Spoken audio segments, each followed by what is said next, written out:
I remember a wife, a son.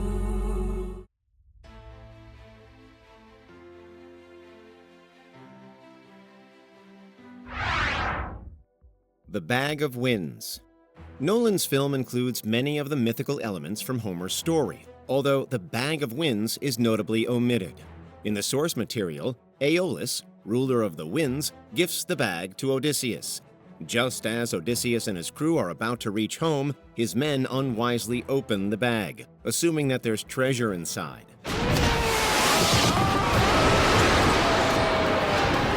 In the ultimate "oh, come on" moment, their ship is sent all the way back to the island of Aeolia.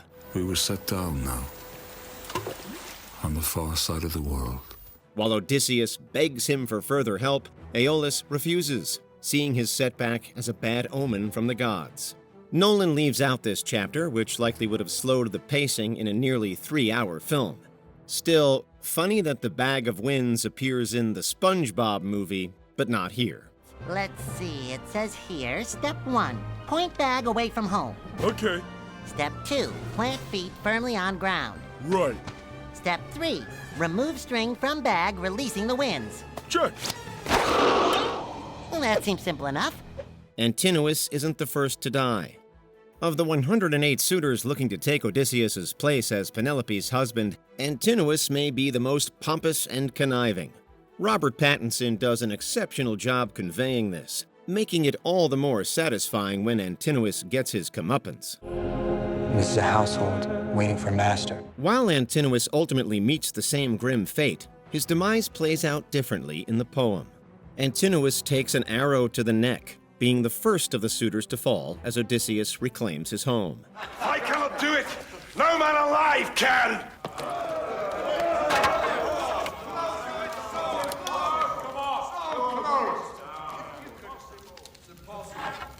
And what about a man who was dead? In the movie, Odysseus's killing spree does commence with a suitor getting shot through the throat, but it isn't Antinous. His death is saved for later in the battle, which makes narrative sense. Since Antinous is the suitor we've come to loathe the most, his downfall should be savored.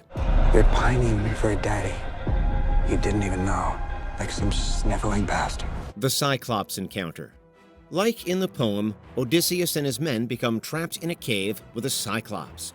While this part of the film is mostly faithful, Nolan makes a few changes. Although the Cyclops can speak, it's in a language that the crew can't understand. As such, the Cyclops doesn't ask Odysseus his name. The poem sees Odysseus trick the Cyclops, who drunkenly dozes off. Odysseus's men seize the opportunity to blind the Cyclops with a stake, escaping. My eyes! What have you done to me? In the film, Odysseus blinds the Cyclops with his bow and arrow while making a break for it. One crew member mentions that the Cyclops is the son of Poseidon, but Nolan doesn't spell out whether this is truly Polyphemus. Brothers, he's blinded me! Calypso. Charlize Theron plays Calypso, the nymph who seeks to trap Odysseus on the island of Ogygia with her for eternity. You're a man who needs to control his fate. While Calypso's goal is essentially the same, this section of the film combines different elements from the poem. The source material sees Calypso manipulate Odysseus with her singing and weaving. In Nolan's adaptation, Calypso feeds Odysseus lotuses, causing him to forget about his past. Tell me what you remember. The poem included an episode in which Odysseus's men arrive at the island of Lotus-eaters, getting sidetracked as their memories are blurred. Circe filled our ears with music and our minds with the magical lotus blossom. Her potions weakening our bodies and clouding our thoughts. Nolan repurposes that part of the poem here. The poem also has Hermes intervene on Zeus's orders, forcing Calypso to free Odysseus. The film removes Hermes, with Calypso instead making the conscious decision to let Odysseus go. Circe. Samantha Morton is another standout as Circe, the witch who shares a meal with Odysseus's men only to turn them into pigs. Get him! Get it! Go! The pig! Get the pig! Eurylochus doesn't fall for Circe's trick in the poem, but in the film, Odysseus is the only one who doesn't get the hog treatment. Again, the poem sees Hermes come to the rescue, providing Odysseus with moly as protection and telling him how to subdue Circe. Don't you trust me? In Nolan's version, Odysseus pieces together that Circe has turned his men into swine, forcing her to change them back right then and there. This section of the film otherwise stays close to the source material, although Nolan excludes the part where Odysseus remains on the island for another year and becomes Circe's lover. You have given me much, Circe. But no bread and no flesh could ever make me forget Penelope. The family reunion. The poem and film culminate in Odysseus at long last reuniting with his wife Penelope. Ithaca's king is coming back. No, he's not.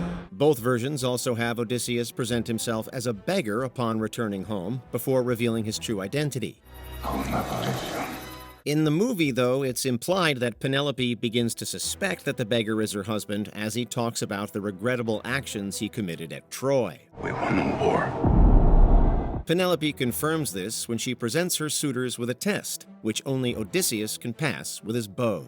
While that is from the poem, Penelope needed further proof in the original story. She gave Odysseus one more test, asking him to move their bed. Odysseus tells Penelope that their bed can't be moved, which finally convinces her. Where's Laertes? For all the characters that Nolan's adaptation juggles, quite a few figures are sent adrift. After years of war,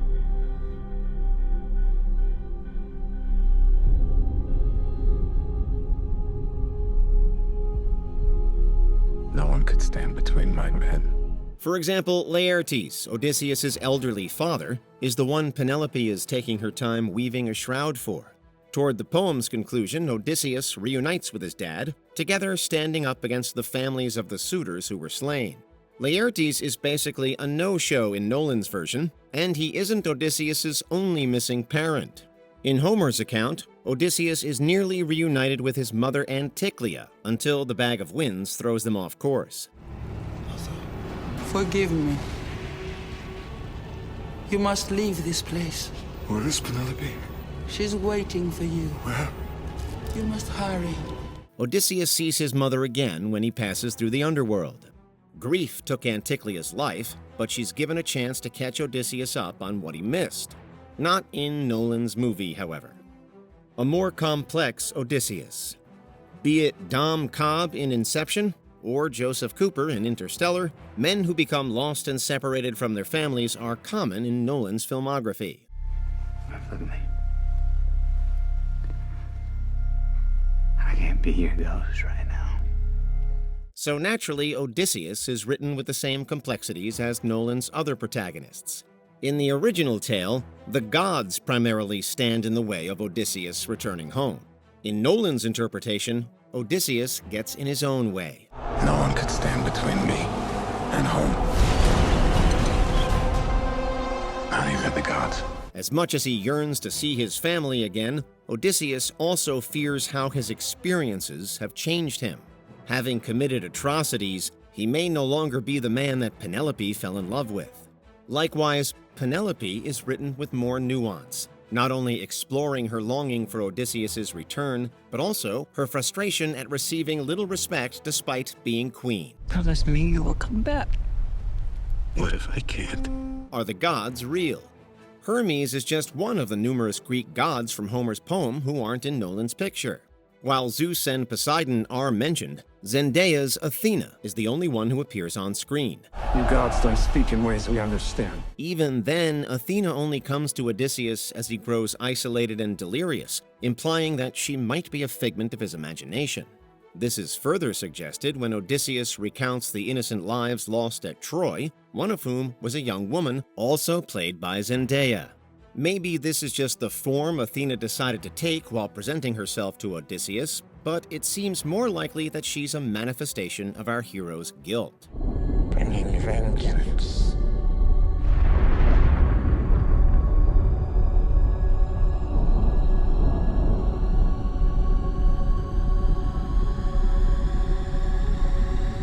Bringing it all. In any case, there's more ambiguity about the gods, putting Odysseus in charge of his destiny. Who doesn't understand pain? Or blood? The gods told you. Then I defy the gods. The ending. Speaking of Athena, she intervenes in the poem's final act, stopping the families of the dead suitors from taking revenge. Since Athena may or may not be real in the film, though, matters aren't quite as easily resolved. Odysseus still gets his happy ending with his beloved Penelope, but he doesn't reclaim his place on the throne. Do you think life goes back to the way it was? Rather, he goes into exile with Penelope, beginning another journey on the sea. Meanwhile, their son Telemachus is made king. I could take the throne. Nolan also overlooks the events of the Telegony, a mostly lost epilogue of sorts where Telegonus, the son that Odysseus had with Circe, kills his father. Telegonus's half-brother then becomes his stepfather, as Telemachus marries Circe. Have fun tackling that in the sequel, Nolan. What did you think of these changes? Are there any we missed? Let us know in the comments.